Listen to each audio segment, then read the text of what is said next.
Le Seigneur Jésus, avant de quitter la terre, a dit ceci: il est avantageux pour vous que je m'en aille. Parce que quand je serai parti, je vous enverrai le Saint-Esprit. L'Esprit de vérité, Esprit de sagesse, Esprit pour te conduire dans toutes choses. L'Esprit qui vient te consoler. L'Esprit qui a la capacité de te relever, de te fortifier et de te propulser vers ta destinée. C'est le Saint-Esprit. C'est le Saint-Esprit. Et il est là ce soir parmi nous. Alors, dis-lui: Seigneur Saint-Esprit, visite-moi ce soir. Visite-moi et transforme ma vie. Transforme ma vie de femme. Que ma vie soit semblable à celle de mon Père. Que ma vie soit semblable à celle de mon Maître, le Seigneur Jésus. Que le Saint-Esprit t'inonde ce soir. Que le Saint-Esprit t'inonde ce soir. Que le Saint-Esprit t'inonde ce soir. Que comme des lampes de feu, l'Esprit de Dieu se pose sur ta vie ce soir. Et que ta vie ne soit plus jamais la même. Pierre était dénaillé par la peur. Il avait peur des hommes. Il avait peur des qu'en dira-t-on. Il avait peur d'afficher ses convictions. Mais quand le Saint-Esprit est descendu sur sa vie, tout a changé en lui. Il s'est affiché. Il a proclamé ce en quoi il croyait. Et lui qui n'avait même pas pu ouvrir la bouche devant une servante, il s'est tenu devant plus de 3000 personnes et il a proclamé l'évangile de vérité. Ce soir, le Saint-Esprit vient te visiter et tout ce qui constituait une limite dans ta vie est brisé. Tout ce qui te tirait vers l'arrière est coupé. Tout ce qui te tirait vers le bas est brisé maintenant dans le nom de Jésus. Tu reçois le Saint-Esprit et la vie de Dieu t'inonde. La vie de Dieu t'inonde et ta vie n'est plus jamais la même. Alors que tu vas quitter ce carrefour des femmes, plusieurs personnes vont te demander: qu'est-ce qui s'est passé dans ta vie? C'est le Saint-Esprit. C'est le Saint-Esprit. C'est le Saint-Esprit. Parce qu'en ce moment même, l'Esprit est là. L'Esprit est là. Comme ce jour-là, dans la chambre haute, il vient et il se pose sur chacune de nos vies. Il se pose sur chacune de nos vies. Tu vas constater que tes forces ont été décuplées. Tu vas constater que ta foi a été augmentée. Tu vas constater une onction nouvelle dans ta vie. Et beaucoup vont commencer à manifester des dons spirituels dans les jours qui viennent. Parce que tu as rencontré celui-là même à qui Jésus a cédé la place, le Saint-Esprit. Alléluia. Acclame le Saint-Esprit. Acclame le Saint-Esprit. Merci Seigneur. Amen. Merci équipe de louange, soyez bénis.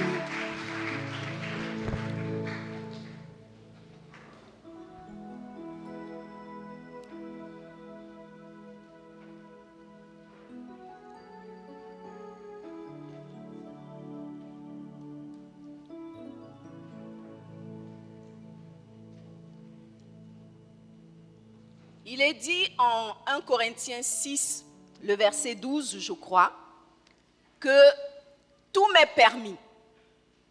Tout m'est permis, mais tout n'est pas utile. Tu vois? Ce qu'il y a d'extraordinaire dans l'évangile de Jésus, c'est cette liberté-là. Si tu es en Christ et que tu te sens emprisonné, tu te sens enchaîné, tu as l'impression que tu n'es pas libre, c'est que tu n'as pas rencontré le véritable évangile. Parce que le véritable évangile, c'est un évangile de liberté. Quelqu'un dit Amen. Amen. C'est un évangile de liberté. Mais par contre, le Seigneur te dit: je mets devant toi la vie et la mort. mais je te conseille de choisir la vie. Et nous choisissons la vie lorsque nous décidons de confier notre vie au Seigneur Jésus. Christ vient en nous et il nous apporte la vie de Dieu. Et cette vie-là, elle a pour essence même la liberté. Parce que Dieu n'est pas un bourreau. Il vient justement pour nous libérer de celui qui s'est établi comme le bourreau de nos vies, de celui qui s'est établi comme un geôlier et qui veut nous empêcher d'être libres dans ce monde. C'est le diable. Mais Jésus, il vient pour que tu aies la vie et que tu sois dans l'abondance. Une vie pleine et entière. Une vie qui te communique la paix, la joie, la liberté. Tu te sens libre et légère comme une plume. Alléluia. Mais la Bible dit, Paul dit que bien que nous soyons libres en Christ, nous ne devons pas faire de cette liberté un prétexte pour vivre dans le péché ou pour nous éloigner de Dieu. Alléluia. Ou pour faire des choix qui ne méritent pas d'être faits. Parce que dans tous les cas, ce que nous choisissons de faire aura forcément son impact dans notre vie. Amen. Dis, je choisis la vérité. Je choisis la liberté. Christ nous a affranchis afin que nous soyons libres. Mais il peut arriver que nous-mêmes, par nos choix, nous nous remettions sous un joug étranger. Que nous-mêmes, par nos choix, nous nous remettions en condition d'esclaves ou en condition de prisonnières. Alléluia. Et c'est comme ça que plusieurs femmes se retrouvent piégées dans des situations qu'elles pensaient être bonnes, mais qui finalement ne leur apportent pas le bonheur souhaité, ne leur apportent pas la joie qu'elles attendaient, n'est-ce pas? Et il y a une femme dans la Bible dont l'histoire nous enseigne véritablement. On va prendre nos Bibles dans l'évangile de Jean et nous connaissons toute cette femme. Jean 4,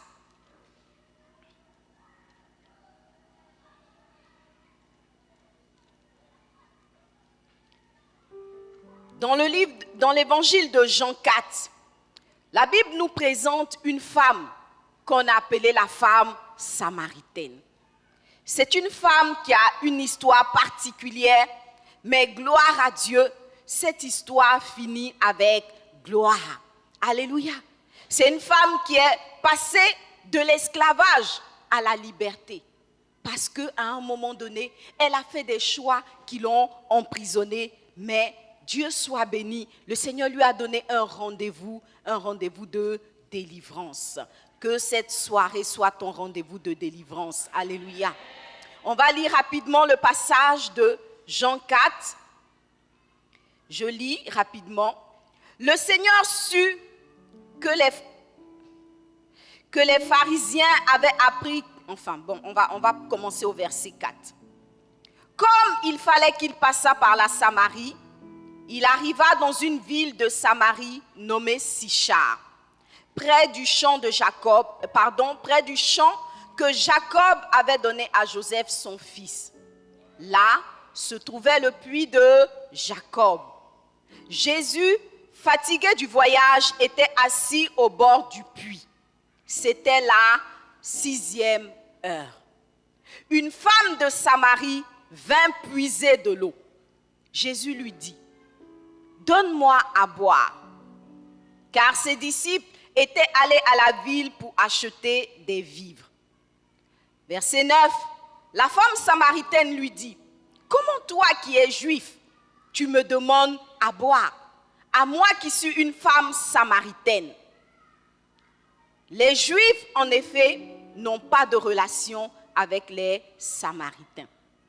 Jésus lui répondit, « Si tu connaissais le don de Dieu, et qui est celui qui te dit, donne-moi à boire, tu lui aurais toi-même demandé à boire, et il t'aurait donné de l'eau vive. » Quelqu'un dit Amen.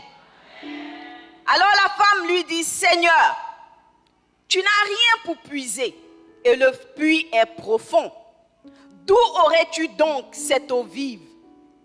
Es-tu plus grand que notre père Jacob, qui nous a donné ce puits et qui en a bu lui-même, ainsi que ses fils et ses troupeaux? Jésus lui répondit, quiconque boit de cette eau aura encore soif. Mais celui qui boira de l'eau que je lui donnerai n'aura jamais soif. Et l'eau que je lui donnerai deviendra en lui une source d'eau qui jaillira jusque dans la vie éternelle. La femme lui dit, Seigneur, donne-moi cette eau, afin que je n'ai plus soif et que je ne vienne plus puiser ici. Verset 16. Va, lui dit Jésus, appelle ton mari et viens ici. La femme répondit, je n'ai point de mari. Jésus lui dit, tu as eu raison de dire, je n'ai point de mari. Car tu as eu 5 maris. Il faut dire avec moi, Tu as eu 5 maris. On n'a pas dit 5 concubins. 5 maris. Et celui, voilà, merci frère. Et celui que tu as maintenant n'est pas ton mari. Donc là maintenant il y a un concubin. En cela tu as dit vrai. Seigneur, lui dit la femme, je vois que tu es prophète. Nos pères ont adoré sur cette montagne et vous dites, vous, le lieu où il faut adorer est à Jérusalem. Femme, lui dit Jésus, crois-moi, l'heure vient où ce ne sera ni sur cette montagne, ni à Jérusalem que vous adorerez le Père. Vous adorez ce que vous ne connaissez pas, mais nous adorons ce que nous connaissons. Je vais au verset 23.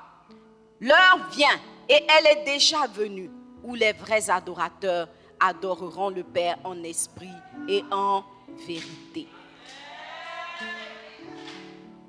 Alléluia. Je vais m'arrêter ici pour le moment. De quoi nous parle ce passage?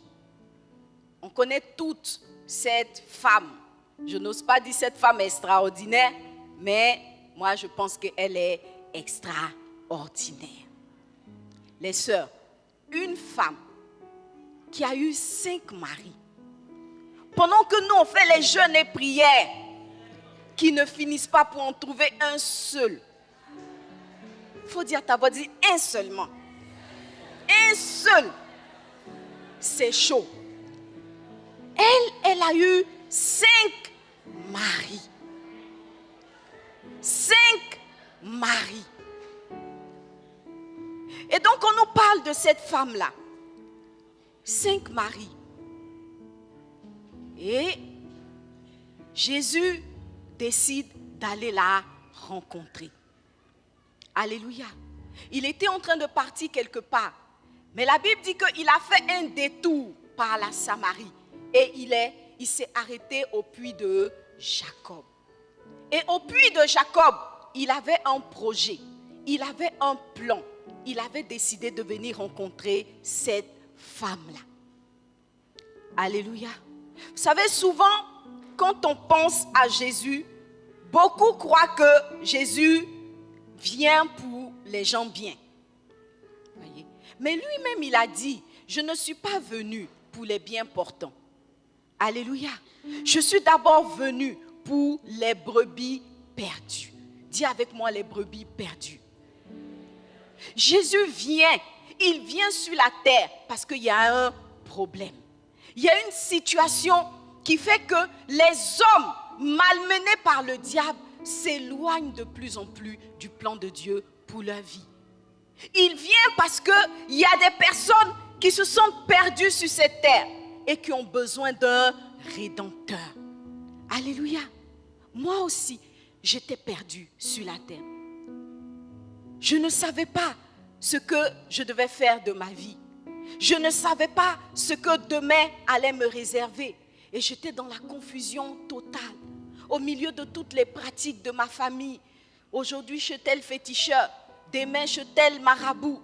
Je ne savais pas dans quel sens ma vie allait. Et plusieurs comme ça deviennent comme des brebis errantes dans ce monde à la recherche d'un chemin, à la recherche d'une destination, à la recherche d'un sens à leur vie. Cette femme était au nombre de ces personnes.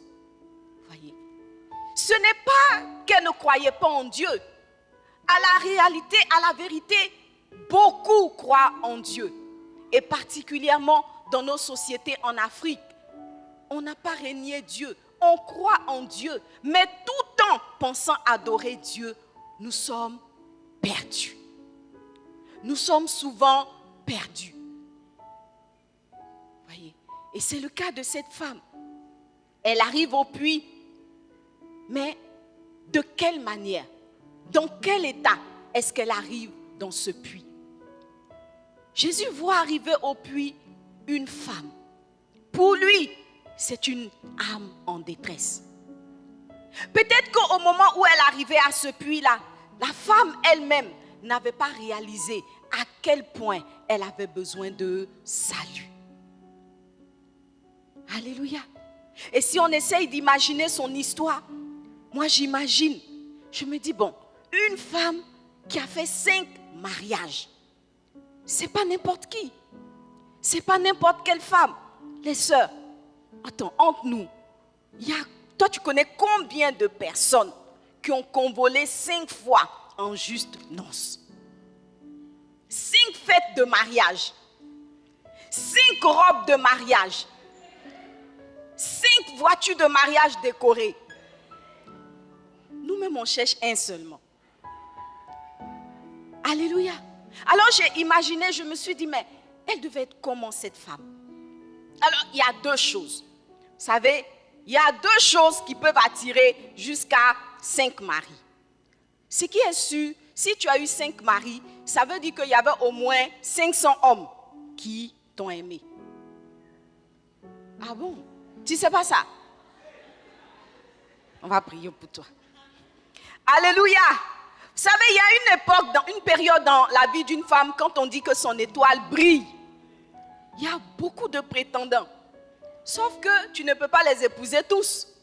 Tu vois? Donc sur 10, tu vas choisir un. Ah, les sœurs, s'il n'y a pas 10 frères qui vous ont regardé, c'est qu'on va faire jeûner et prier. Vous faites comment? Moi, je ne me suis pas mariée 10 fois, mais ils étaient un peu nombreux quand même, hein, avant le mariage. Bon, donc, on va faire un entretien particulier à la fin. Il faut que je vous donne des docs. Qui n'est pas marié?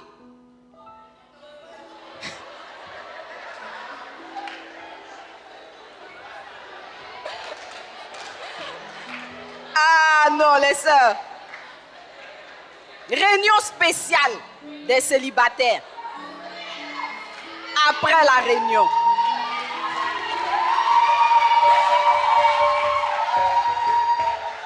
Bon, donc, parmi celles qui ne sont pas mariées, qui ont levé la main, qui veut se marier?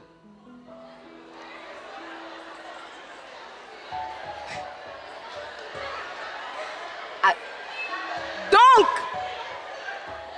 maintenant, parmi celles qui veulent se marier, qui n'a pas encore trouvé le frère?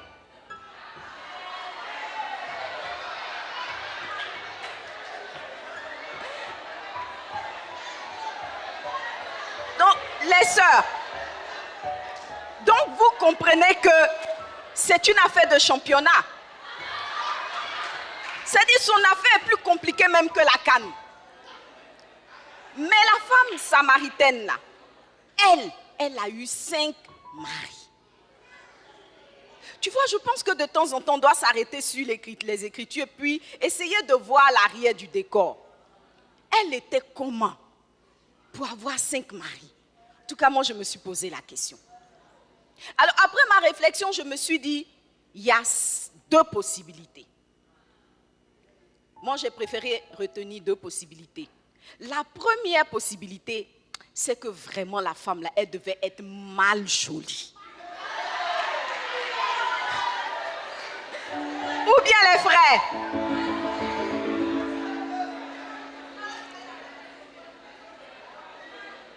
Moi, je me suis dit, elle devait certainement avoir la beauté des femmes qui deviennent Miss Univers. Vous voyez, non. C'est-à-dire, elle était tellement belle que, franchement, elle ne chômait pas. Elle ne chômait pas. C'est-à-dire que j'imagine que tous les hommes de Samarie voulaient l'épouser. Parce que pour pouvoir aligner 5 maris, c'est-à-dire qu'elle prend un, tu déconnes, elle te laisse. Parce que les candidats là sont nombreux. Vous voyez? C'est-à-dire qu'elle n'était pas dans discussion. Comme on dit là, elle ne durait pas dans mauvais rêves. Parce qu'elle avait confiance en sa beauté. N'est-ce pas? Une femme qui réussit à avoir 5 maris, c'est qu'elle avait un capital beauté incroyable. Elle fascinait les hommes. N'est-ce pas? Donc, une femme belle. Et donc, elle se dit, mais je suis belle. Donc, je peux utiliser ma beauté. Elle a décidé d'utiliser sa beauté pour atteindre ses objectifs. Et elle était à la poursuite de cet objectif-là. Il se trouve que certainement, c'est une femme qui aspirait profondément au mariage. Mais le problème, c'est que l'instrument qu'elle a utilisé pour se marier n'était certainement pas le bon. Puisque si elle a eu 5 maris et qu'elle se retrouvait avec un concubin, ça veut dire que certainement elle a divorcé au moins 3 ou 4 fois. Voyez. Et à vrai dire, c'est une histoire que j'ai déjà entendue. Vous savez, les femmes qui sont très belles, elles peuvent beaucoup attirer les hommes. J'ai un ami qui m'a parlé de sa grand-mère. C'était une carteronne, une femme métisse. Elle s'est mariée, je vous dis la vérité, elle s'est mariée 5 fois aussi, en Côte d'Ivoire.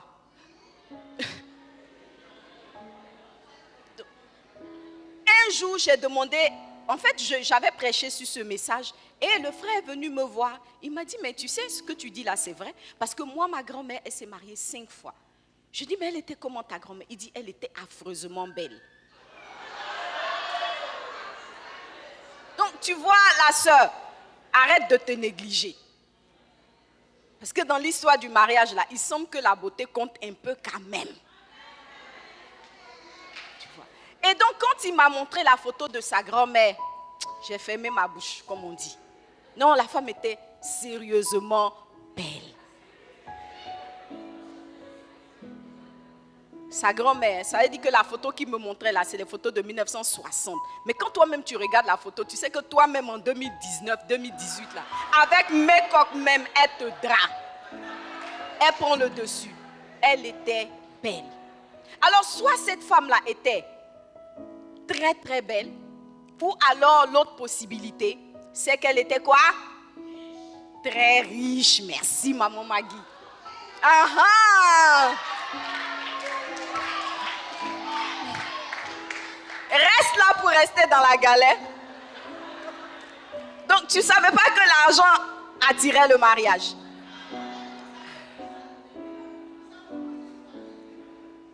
C'est ton journal du jour, hein? Mariage. Si tu as l'argent, tu vas te marier. Tu vas commencer à économiser, non? Alléluia. Alors donc, cette femme-là, soit elle était très belle, soit elle était vraiment riche. Vous voyez? Parce que vraiment, il y a un type d'homme aussi qui cherche des femmes riches. Vous voyez? Comme ça, ils ne se fatiguent pas trop. La dame, elle a tout. Ils sont, voilà, bien pris en charge, quoi. Vous voyez? Donc, franchement, si tu as l'argent, tu peux acheter le mariage. Hein. La vérité. Ça, c'est vraiment les hommes, ce n'est pas contre vous. Hein. Vous, les hommes qui êtes dans ça, vous êtes bien. Mais il y a des hommes qui ont un prix. Alléluia. Donc, pour pouvoir se marier 5 fois, si tu as le jeton, comme on dit, c'est un petit problème. Voyez. Alors, donc, cette femme-là, elle était soit très belle, soit très riche, ou tout simplement les deux en même temps. Alléluia. Donc, on peut se dire que cette femme-là, au départ de sa vie, avait les bonnes cartes en main, n'est-ce pas? Mais comment se fait-il que elle arrive au puits et que Jésus, d'une façon particulière, s'est arrêté pour parler avec elle. Vous savez, quand j'ai lu cette histoire, je suis allée essayer de comprendre, de rentrer dans les non-dits du texte, d'essayer de lire entre les lignes. Si vous êtes une femme et que vous avez déjà eu une relation amoureuse dans votre vie, un mariage, vous devez savoir que les ruptures sont très douloureuses. Alléluia. Même si tu es belle, même si tu as l'argent, 5 hommes qui te quittent, ça ne te laisse pas indélébile. Alléluia. Il y a déjà le fait que tu vas avoir à dos 5 belles familles. Et apparemment, elle ne s'est pas mariée ailleurs, la Samaritaine. Dans le même village, la même ville, la même région. Elle se marie 5 fois. Elle était certainement belle, mais je pense que cette femme-là avait un problème. Alléluia. Et vous savez comment on sait que cette femme-là avait un problème avant même que Jésus ne commence à lui parler? Parce que à la 6e heure, cette femme vient au puits. Et elle est comment? Elle est seule. Elle est seule. La 6e heure, ce n'est pas l'heure à laquelle on vient au puits. Si vous connaissez les conversions horaires par rapport à la Bible, la 6e heure, c'est aux environs de midi. Là où le soleil est haut dans le ciel. Et ce n'est pas les heures auxquelles les femmes vont au puits. Si vous avez fait un peu de village, vous allez savoir qu'on va au puits soit très tôt le matin, soit le soir quand le soleil s'est couché. Voici les horaires pour aller au puits. Alors une femme qui avait des avantages, la beauté, les moyens financiers, ou bien alors peut-être elle savait parler aux hommes, je ne sais pas qu'est-ce qu'elle avait, mais ce qui est sûr, pour pouvoir se marier 5 fois, pendant que nous on est en jeûne et prière ici, pour avoir un seul, ça veut dire qu'elle avait des atouts que beaucoup de femmes n'avaient pas. Elle commence sa vie avec des bonnes cartes. Mais comment est-ce que sa vie tourne? Comment est-ce que les choses fonctionnent pour elle? Vous voyez? Je ne pense pas que ce soit un plaisir de changer de mari constamment. Peut-être qu'après la première séparation, elle devait se dire, ah bon débarras. Il n'était pas bien du tout ce type-là. Heureusement que franchement, je peux en trouver un autre. Ça, c'est au premier divorce. Deuxième mariage. Peut-être elle s'est dit, ah, heureusement que je n'avais pas encore fait d'enfant. Mais ce faux type-là, il allait m'embrouiller comme ça. Vous voyez, elle était encore dans la joie. Elle s'est dit, ah, vraiment, pendant que les autres souffrent pour trouver un mari, oh Dieu merci, moi au moins, tu m'as doté de capacités. Vous voyez, elle prend un 3e mari. Mais je vous assure qu'au bout du 3e, je suis convaincue que son langage a changé. Alléluia. Une femme seule au puits, c'est une femme qui est sortie de sa destinée de femme. Alléluia. Vous savez que ce qui caractérise la femme, c'est justement son côté relationnel. Tu as beaucoup de maris et puis tu n'as pas de copine. Dis à ta voisine, qu'est-ce qui se passe? Qu'est-ce qui se passe? Alléluia. Elle aligne les maris. Mais nous tous, on sait, nous qui sommes mariés là, tu sais que des fois même là, tu cherches la route pour aller voir tes copines. Parce que le mari vraiment, s'il peut rester un peu à la maison sans toi, c'est pas mauvais.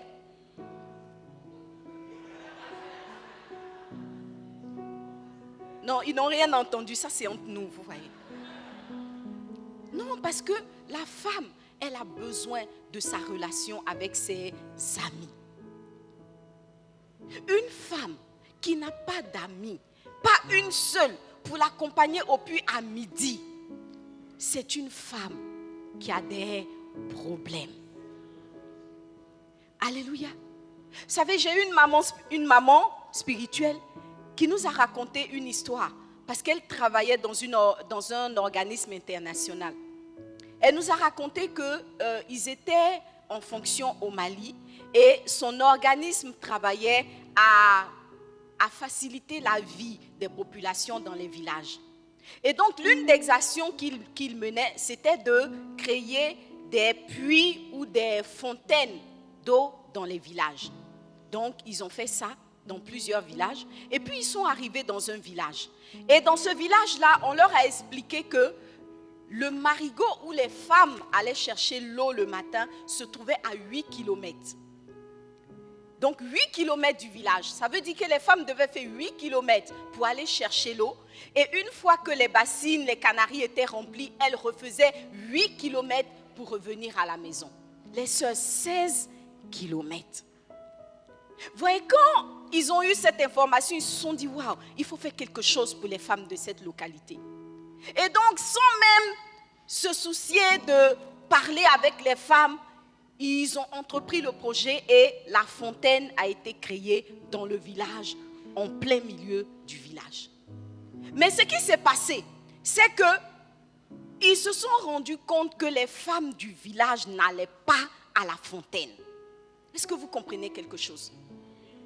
Elles continuaient à aller au marigot. 8 km aller, 8 km retour. Alors le directeur de l'agence s'est dit, mais il y a quelque chose qui ne fonctionne pas.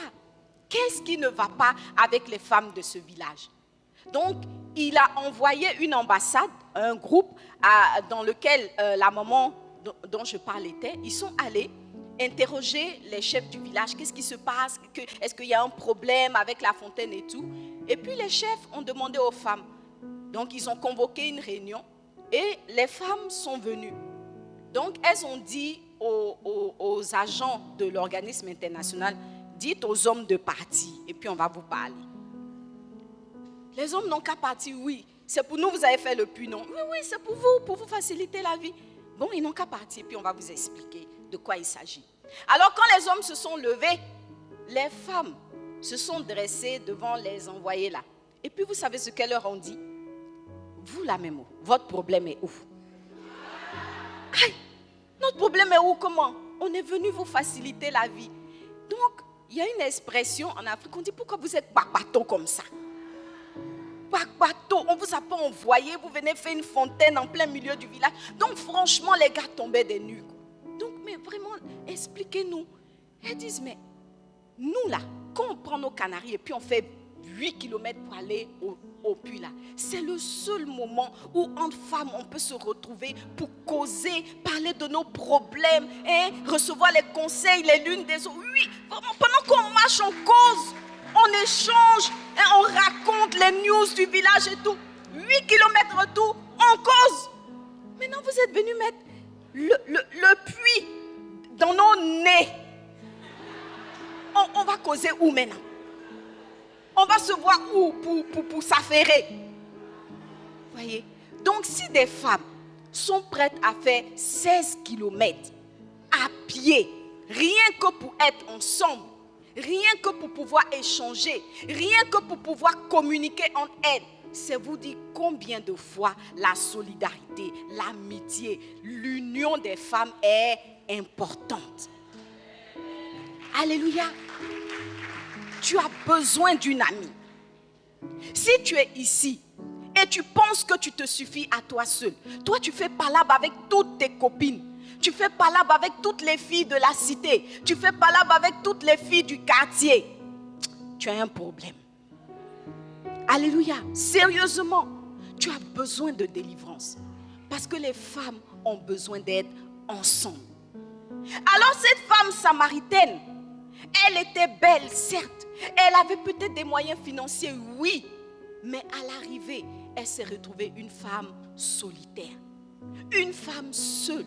Ça veut dire qu'en choisissant ses maris, en faisant ses choix de vie, elle a posé des actes qui ont brisé son existence. Alléluia. Peut-être que dans tous les maris qu'elle a pris là, elle a pris les maris d'au moins 3 copines. Tu vois, C'est vrai que tu as envie de te marier, mais à quel prix? À quel prix? C'est vrai, le frère est beau. C'est vrai, il te plaît. Mais est-ce que ce n'est pas le fiancé de ta copine? Alléluia. Peut-être que tu as plus d'atouts que la sœur qui était positionnée.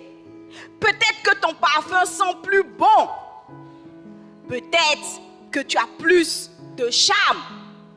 Mais ce qui est sûr, si tu as arraché le fiancé de la sœur, tu vas aller au puits seul. Alléluia. Tu vas te retrouver seul quand tu seras dans les problèmes. Amen. Cette femme, la Samaritaine, elle arrivait au puits. Et comment on voit encore que c'est une femme qui était troublée. C'est une femme qui n'avait pas la paix. Tu le vois lorsque Jésus s'adresse à elle. Il lui dit, femme, donne-moi à boire. Bon, entre nous, qu'est-ce que Jésus a demandé de grave? Il a demandé quoi? De l'eau.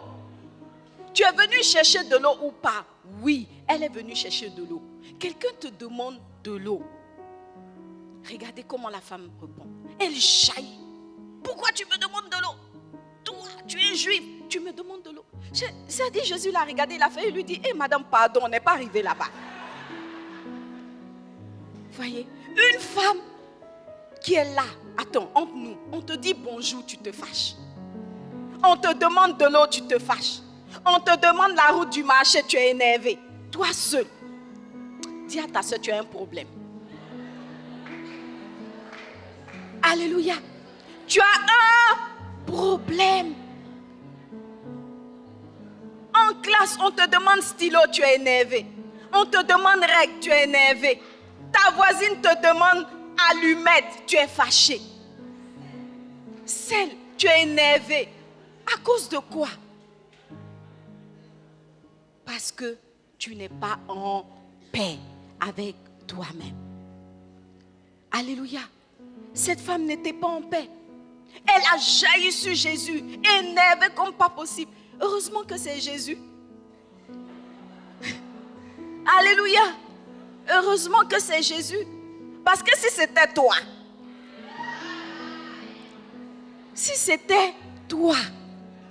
l'affaire allait finir comment? Ça c'est bagarre, on allait venir séparer au puits. N'est-ce pas? Mais elle était tombée sur le Seigneur des Seigneurs. Et justement, il était là pour ça. Alléluia.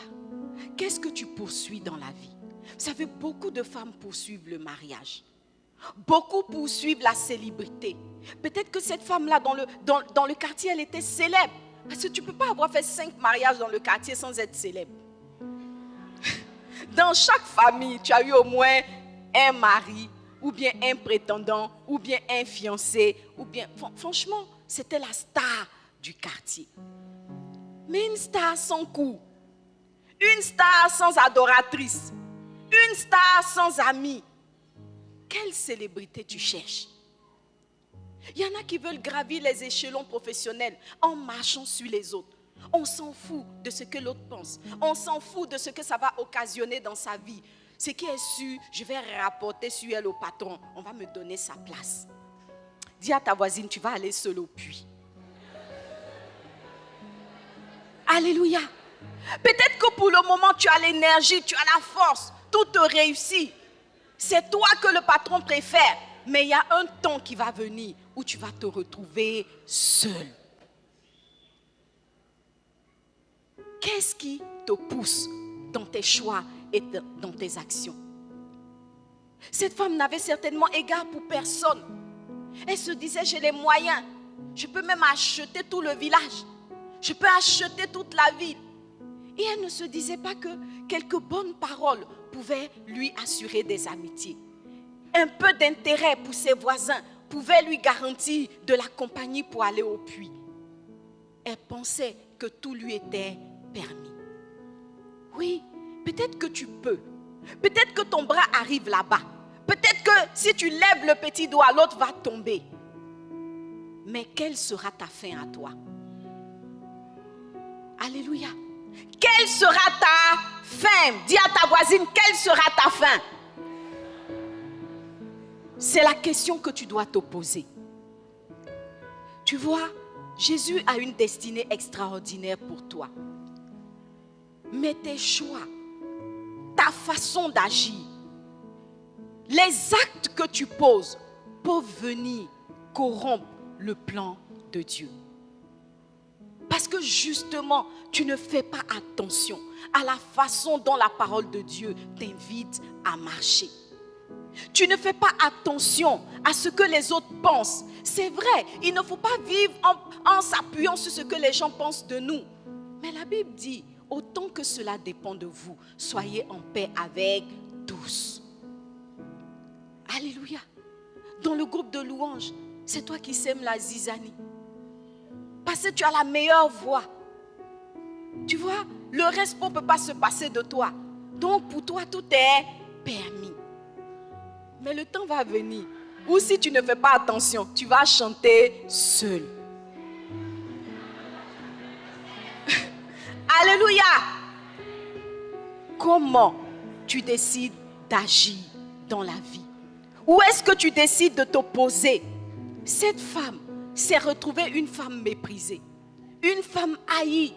Voilà. Peut-être que le fait qu'elle avait l'argent, il y a une belle famille qu'elle prenait en charge. Quand elle les a laissés tomber, ils sont devenus ses ennemis en même temps. Et s'il y a au moins 2 ou 3 belles familles comme ça dans le quartier, tu es mal. Alléluia. Comment est-ce que tu vas t'épanouir dans un environnement pareil? Tu seras rejeté. Tu seras rejeté. Et tu ne dois pas travailler à être une femme rejetée. Alléluia. Cette femme-là n'avait pas fait les bons choix. Elle n'avait pas utilisé les dons, les talents et les capacités que Dieu lui avait données pour réunir, pour construire, pour bâtir autour d'elle les conditions d'une vie épanouie et heureuse. Alléluia. Dieu veut ton bonheur, mais en réalité, beaucoup d'éléments de ce bonheur vont dépendre de toi. Parce que lui, en mourant sur la croix, il a déjà dit, tout est accompli. Il a tout fait. Il a déjà tout agi pour que tu sois une personne épanouie. Il ne peut pas dire que tu n'es pas converti. Parce que tu viens à l'église. Tu sers à l'église. Comme cette femme samaritaine, elle pouvait même te raconter l'histoire du puits. Elle dit, nous là, on est les adorateurs. Tu vois, non? Ça dit, quand on parle des gens qui sont convertis, là, elle est dedans aussi. Ah, 5 maris. Et puis toi aussi, tu es chrétienne. Tu vois? Elle est chrétienne. Mais elle n'adore pas le Seigneur en esprit et en vérité. Jésus lui dit, tu peux venir au puits, tu peux adorer à Samarie, tu peux adorer où tu veux. Mais en réalité, ce qui va te conduire dans le bonheur, c'est que tu adores Dieu en esprit et en vérité. Alléluia. Elle habitait Samarie. Samarie même, c'était déjà un peuple marginalisé. Donc, elle est une personne marginalisée dans un peuple marginalisé. Alléluia. Et quelque part, les différents éléments qui se trouvent dans son histoire nous parlent un peu des mauvais choix qu'elle faisait. Déjà, le Seigneur lui explique qu'elle a fait le mauvais choix de type d'adoration. Voyez, elle adore, mais de quelle façon? Ce n'est pas de la bonne façon.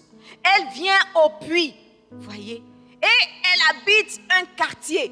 Tous ces éléments-là, quand tu cherches leur traduction dans la parole de Dieu, tu te rends compte que cette femme-là s'est positionnée de façon à être une femme malheureuse, à être une femme en échec, malgré les bons atouts qu'elle avait au départ. Alléluia. Il est dit par exemple qu'elle vivait à Sichar. Et si vous cherchez le terme de Sichar, la signification, Sichar signifie ivresse. Voyez, c'est la ville de l'ivresse.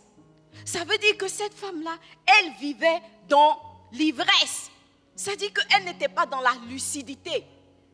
On On peut en déduire que c'est une femme qui avait des addictions dans sa vie. Tu vois, tu t'es laissé asservir par des choses qui maintenant te tiennent en esclavage. Peut-être que tu as le droit de le faire, mais est-ce que c'est utile dans ta vie? Est-ce que c'est utile?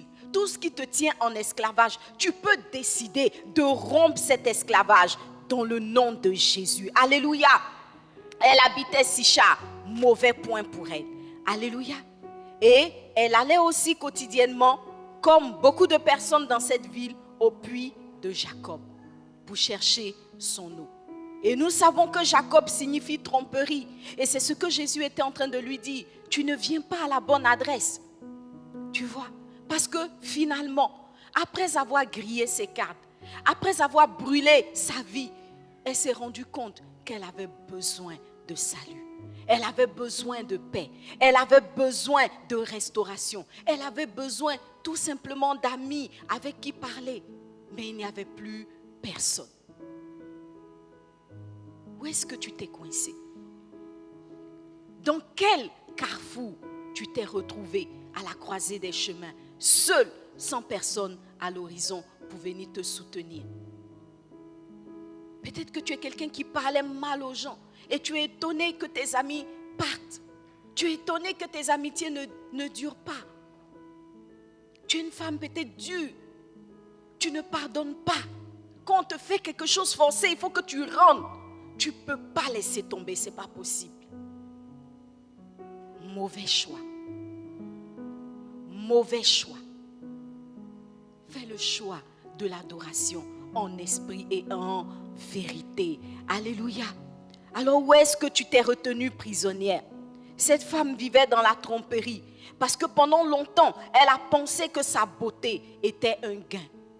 Si tu as lu le texte que je t'ai demandé de lire, le Proverbe 31, il est dit, la beauté est vaine et la grâce est trompeuse. C'est la femme qui craint l'Éternel qui sera honorée. Alléluia. C'est la femme qui craint l'Éternel qui sera célébrée parce qu'elle n'aura pas une vie brisée. Tes mauvais choix vont te conduire à des mauvaises conséquences et à des mauvais résultats dans ta vie. Alléluia. Dis avec moi, je dois changer de position. Je dois faire attention à mes choix. Je ne dois pas laisser mes avantages me faire croire que je suis au-dessus des autres. Je suis en train de parler à une personne ce soir. Tes avantages ne te mettent pas au-dessus. Parce que le temps viendra où tu vas te rendre compte que les personnes que tu as écrasées, les personnes que tu as méprisées, voici les personnes dont tu as besoin pour aller plus loin dans ta destinée. Alléluia. Mais il y a une bonne nouvelle pour toi ce soir. Amen. Il y a une bonne nouvelle pour toi ce soir. De la même façon que Jésus s'est arrêté spécialement à ce puits pour parler à cette femme, de la même façon, le Seigneur est disponible pour toi. Et tu pourras lui dire, Seigneur, voici ce qui s'est passé dans ma vie. De toute façon, il le sait. Tu ne peux pas cacher. Mais tu as simplement besoin de reconnaître, comme cette femme-là a reconnu ses torts. Alléluia. Quand Jésus a commencé à lui déballer sa vie cachée, elle a fléchi genou et elle a dit, Seigneur, tu es un prophète. Alléluia. Beaucoup de prophéties se sont élevées sur ta vie. Accepte de capituler et de tourner le dos à tes mauvais choix, de tourner le dos à tes mauvaises attitudes et de devenir une adoratrice en esprit et en vérité. Ce matin, pasteur Karen a parlé de la vérité. Tu as besoin que la vérité vienne ceinturer tous les mauvais désirs, toutes les pulsions, toutes les ivresses qui sont dans ta vie pour que tu puisses te retrouver et entrer dans les plans merveilleux que Dieu a pour toi. Alléluia. Et brusquement, cette femme a été libérée parce que Jésus l'a visitée. Le roi des rois s'est arrêté pour elle. Le Seigneur s'arrête ici pour toi ce soir. Alléluia. Et il est là pour que tu repartes de ce lieu une nouvelle personne. Voyez, Elle qui ne pouvait même pas adresser la parole aux gens du village. Elle qui était méprisée. Après sa rencontre avec Jésus, elle est devenue une évangéliste internationale. Alléluia. Dieu a un plan merveilleux pour ta vie. Amen. Change de position. Change de direction. Décide de devenir une personne sociable. Une personne qui aime les autres. Une personne qui compte avec les autres. Et tu verras que la vie est tout simplement belle. Alléluia. Alors tu vas te tenir debout avec moi. Et s'il y a une personne qui comprend qu'elle doit déposer sa cruche à ce puits-là. C'est un puits où tu viens chercher le réconfort. C'est un puits où tu viens chercher la paix. Mais la solution n'est pas dans le puits. Alléluia. Jésus l'a rencontré au puits, mais d'une certaine façon, il l'a renvoyé au village, vers les personnes qu'elle avait classées, vers les personnes qu'elle avait rejetées et qu'il avait elle-même rejetées. Tu ne peux pas bâtir sans les autres. Tu ne peux pas construire sans les personnes qui sont autour de toi. Tu as besoin de ton voisin. Tu as besoin de ta voisine. Tu as besoin d'une amie. Regarde, il y a des soirs où tu te sens tellement seul et tu ne sais même pas qui appeler pour pouvoir échanger. Dis à ta soeur, pardon, il faut changer de position. Il faut changer d'attitude. Et tu verras que tout le village va se réunir autour de toi. Alléluia. Alors commence à prier le Seigneur. Commence à prier le Seigneur. Et dis-lui, Père, j'ai besoin que tu viennes me visiter ce soir. Je ne veux pas être une personne marginalisée. Je ne veux pas être une personne seule. Je ne veux pas être une personne qui se retrouve au soir de sa vie ou bien même au milieu de sa vie, seule face à ses difficultés, face à ses défis. Je veux être une personne entourée. Je veux être une personne qui te sert avec les autres. Je veux être une personne qui fait des choix de bénédiction, des choix qui construisent, des choix qui bâtissent et non pas des choix qui l'isolent. Dis Seigneur, je veux être cette femme que tu as relâchée à ce puits. Désormais, elle n'était plus cette femme méprisée ou abandonnée. Elle est devenue une personne remplie de l'Esprit de Dieu et de la vérité de Dieu. Tel est le plan de Dieu pour toi ce soir. Tu choisiras ton travail en comptant avec les autres, en t'appuyant sur la parole de Dieu. Tu choisiras ton conjoint en t'appuyant sur la parole de Dieu, en ne méprisant pas ce que les autres ressentent. Tu choisiras peut-être même ta maison. Peut-être que toi, tu as plus d'argent. Donc on te dit, non, il y a quelqu'un qui est sur cette maison. Tu dis, oh, il voulait payer quoi? 100 dirhams. Laisse, moi je te donne 500 dirhams. Dis avec moi, arrière de moi, Satan. Que Dieu trouve en toi une femme de cœur, une femme de conviction, une femme de Dieu. Alléluia. Alors élève la voix et prie. Prie. Dis Seigneur, me voici devant toi ce soir. Je veux accomplir ta volonté. Je veux être quelqu'un que tu aimes et qui aime aussi les autres. Oh Dieu vivant, parle à Dieu. Parle à Dieu. Calvin, let's go.